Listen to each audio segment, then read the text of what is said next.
Hi and welcome to New Scandinavian Cooking from Rygge in southeastern Norway. I'm Andreas Wistad.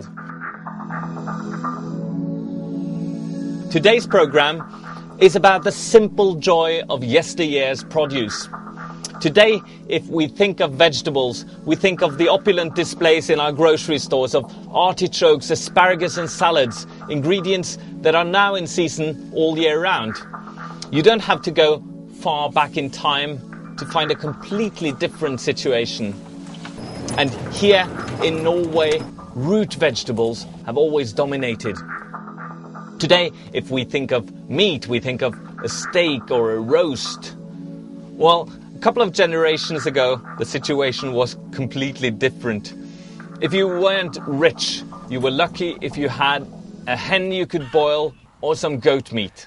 And although these ingredients are modest and unfashionable, they are far too good to leave behind as simply food of the past.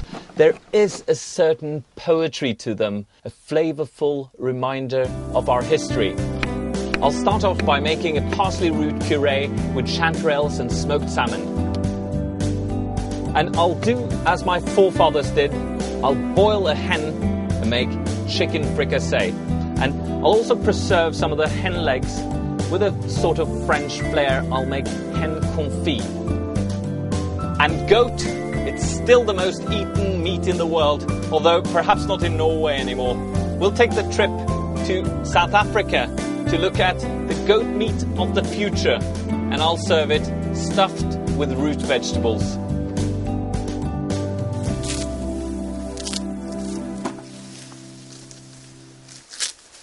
I do a bit of farming myself. I've got a small holding in southern Norway, and on my farm I've got a constant problem that either the soil is too thin or it's too heavy and compact.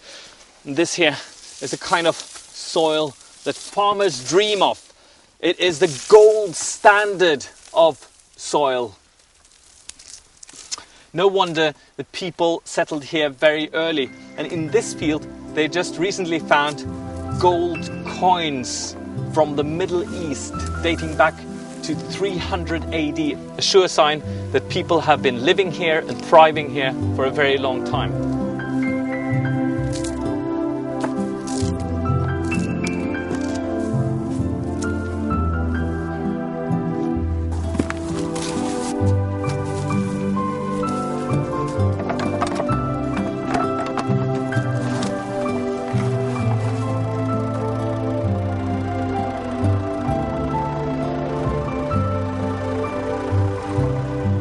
When it comes to flavor, the parsley root resembles the parsnip in many ways, but it has got more sweetness to it and more of a spicy note. So if you didn't know, you would think that there was maybe a hint of allspice and maybe even cinnamon. And that is nicely brought out when you cook it and make it into a puree. But if you can't find parsley root, then you can use parsnip.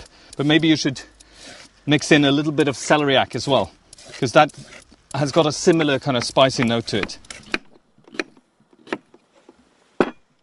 I'll cook the parsley root in just chicken stock. You can use chicken bouillon, or you can use veal stock, or if you prefer that, you can use vegetable stock as well.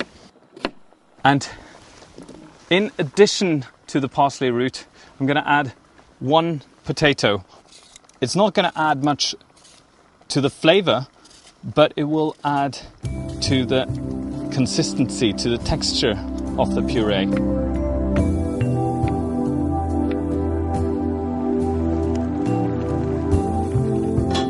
And then I'll let it simmer for about 15 minutes or so until the parsley root is tender.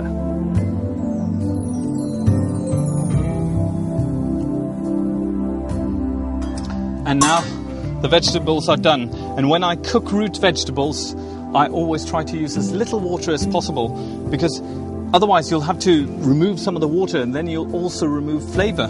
Now you can see there's hardly any water left, and I must admit I checked it a couple of times along the way, because the last thing you want is that it cooks dry and the vegetables start to burn. I'll add a little bit of milk, about a deciliter, around half a cup, and then just puree it.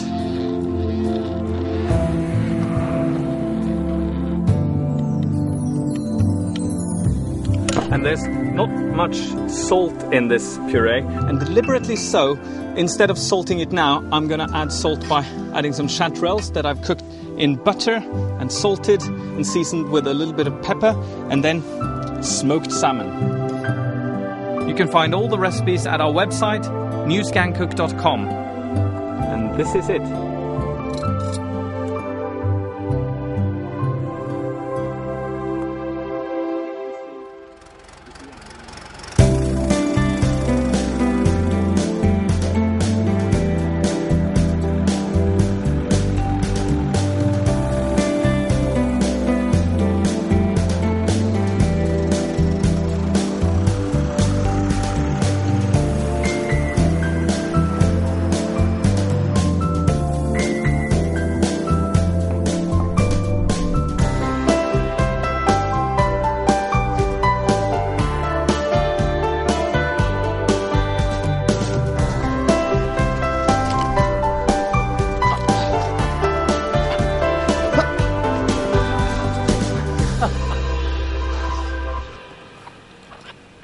Today, chicken is more popular than ever. You get it in salads, you get it in stir fries, or in sandwiches, or roast chicken.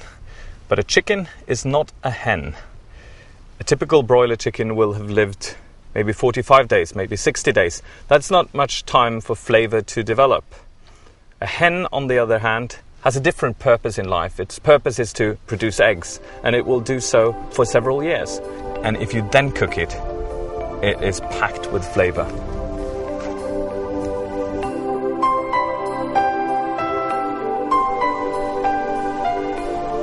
Refsnes Gods is anything but austere. The 18th century building is one of the few chateau-like structures in Norway. Here, a gilded life was lived, and still is. Today, Refsnes Gods is a resort hotel with a famous wine cellar.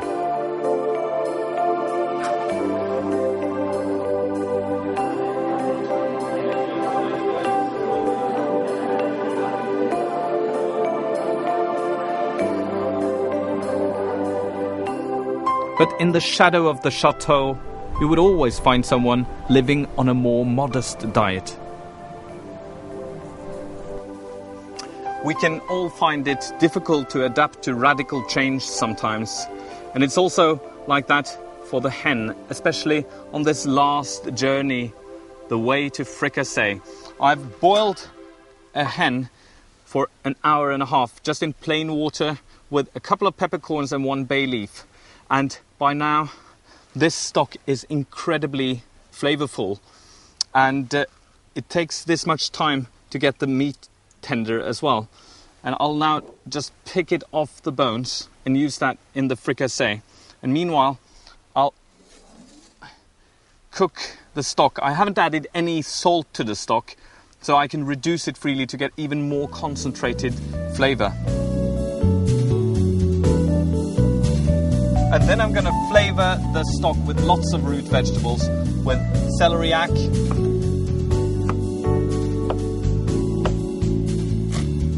rutabaga, one turnip, one of the oldest cultivated vegetables, a couple of carrots, and a few baby leeks.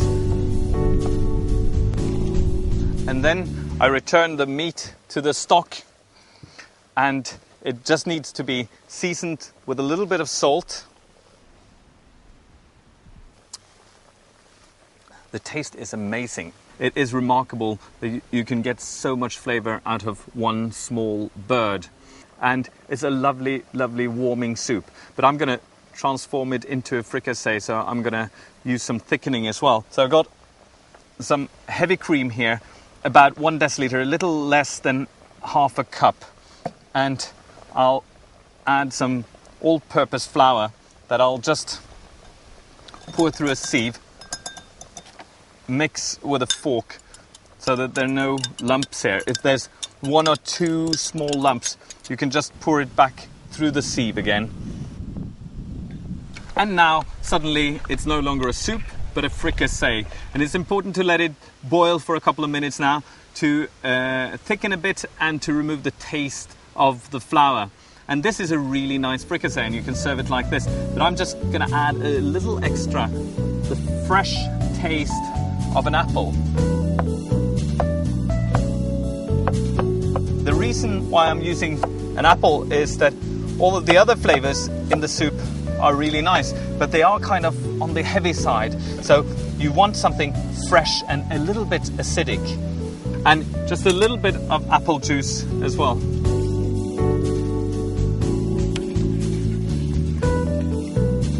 I'm just going to garnish with a couple of leaves from the celeriac and make sure to chop them really very, very finely.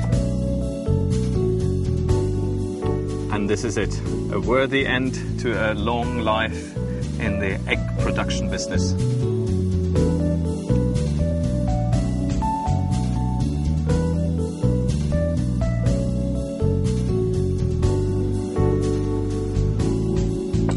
Another great thing to do with hen is to make hen confit. In France, it's quite common to use duck legs to make duck confit.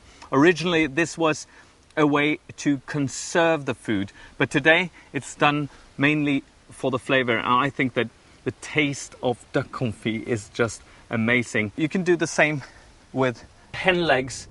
You just salt them overnight, and then you pour lots and lots of fat over them. And you should use duck fat if you can, or clarified butter. And then it should bake in the oven at about 250 degrees. That's around 115, 120 centigrade. And after 4 hours, it is preserved. And when it cools down, it looks like this. It looks kind of strange, doesn't it? But it will keep like this, sealed in the fat for a very long time. And then when you want to eat it, you can just collect it like this and heat it in the oven. And then most of the fat will drip off, and it's not as bad as it can seem. It is a rich dish, and it's lovely if you serve it with a salad or just with some baked potatoes. And after a couple of minutes in the oven, it's like this.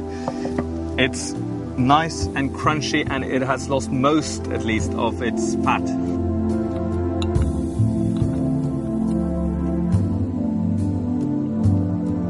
You can find all the recipes at our website, newscancook.com.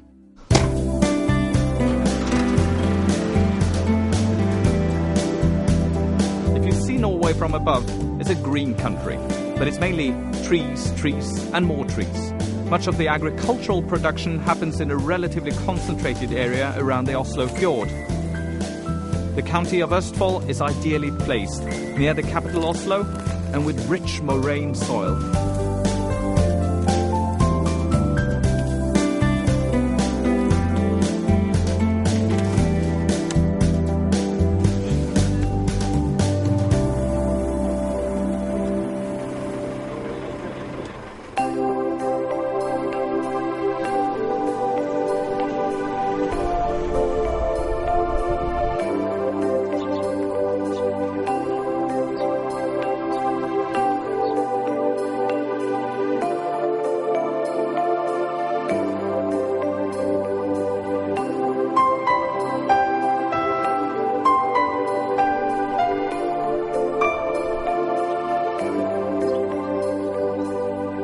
Historically, goats have been very important in Norway, but they've always been associated with poverty.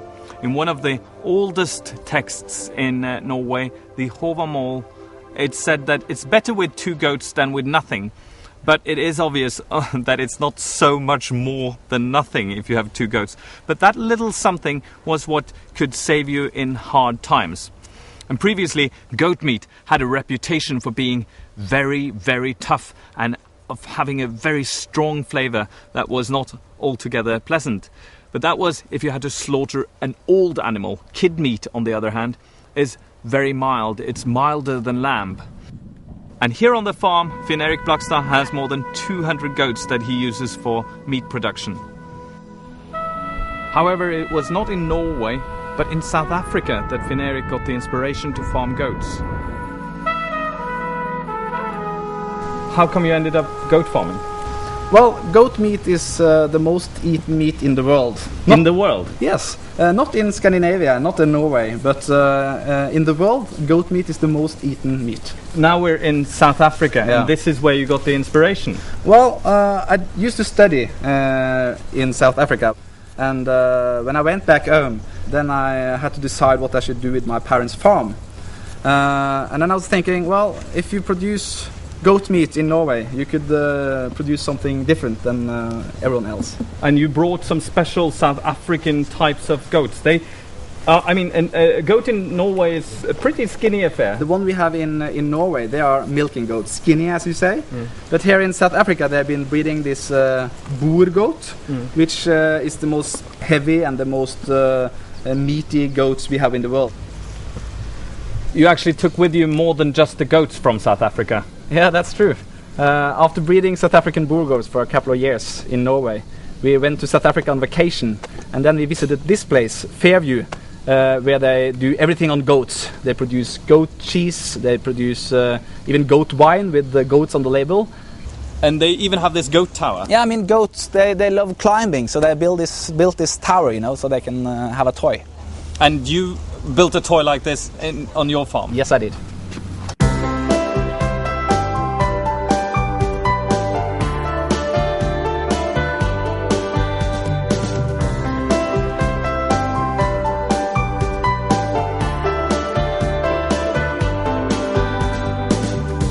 Today, the most common domesticated animal is the goat. And part of the success of a goat is that it will eat anything. I've had goats, and if I left a newspaper on the stairs, the goat would eat it. And here in Norway, goats and sheep do a really important job. They keep our landscape cultured. In other parts of the world, intensive grazing can be a problem. That's particularly in very dry parts. But here you see a landscape that is quite lush, and we actually need these animals to keep the growth down. And here in Rygge they've done a smart thing. This is a cornfield, and for a few weeks humans have been here picking whatever corn they can find, and then when the season is over they just let the goats in, and the goats will find, the odd overripe cob of corn, and they'll eat that, and then they'll eat this. I wouldn't know what to do with it, but the goats will eat it and transform it into meat. And this is a way of doing agriculture that not only gives us food, but it also makes sense. It gives us meaning. It is a full circle of life.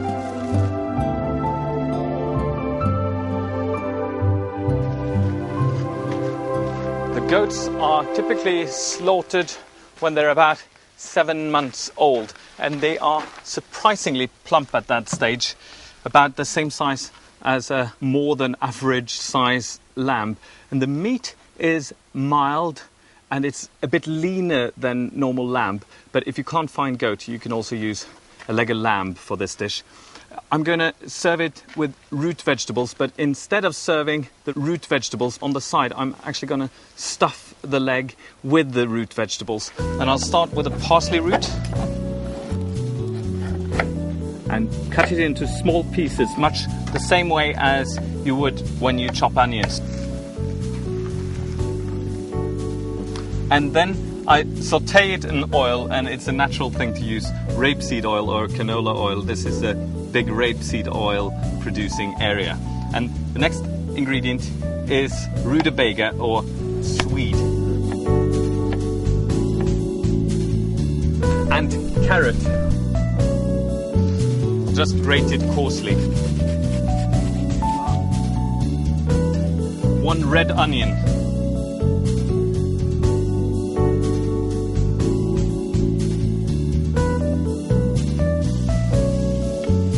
And some salt, pepper, and a quite generous amount of both, because since I'm going to debone the leg, you can actually season the meat from the inside. A little bit of thyme. And so I'm going to use this mixture as a stuffing. I've deboned the leg of goat. You can also use a leg of lamb. So all that remains is just to fill it with whatever you want. And that's a great way of having flavor on the inside as well as on the outside. I'm just going to season it with a little bit of salt and pepper, and then the vegetable mixture.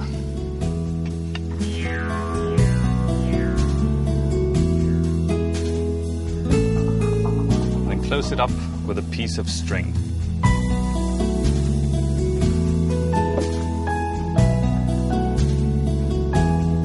Have you ever given anyone a present which is not a box or a book?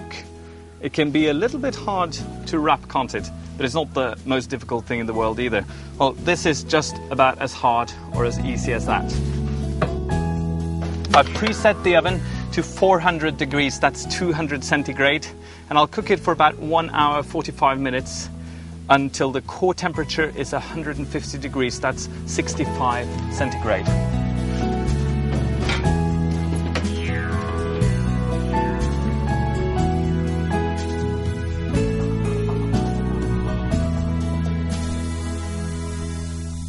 Of course, there are vegetables within the roast, so in theory you don't really need anything else. You've got both in one, veggies and meat. But I'll serve them with some beets as well. Here I've got red beets, and here some local yellow beets, and I've cooked them in a little bit of vegetable stock and then added a bit of red wine vinegar because they're so sweet, they need a little acidity as well. And here I've got some green cabbage, some winter cabbage that I've just blanched, and some Brussels sprouts that I've also blanched. And I'm going to saute that in the pan with garlic and onion.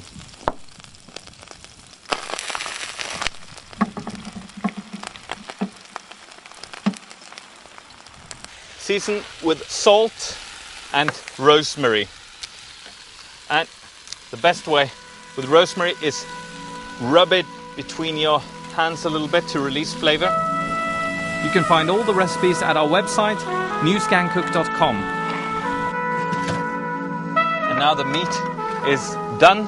The core temperature is just about 150 degrees Fahrenheit. That's just around 65 centigrade. And I'll let it rest for a couple of minutes before I start carving it, and I'll serve it with the very cabbagey mix here and the 2 types of beet.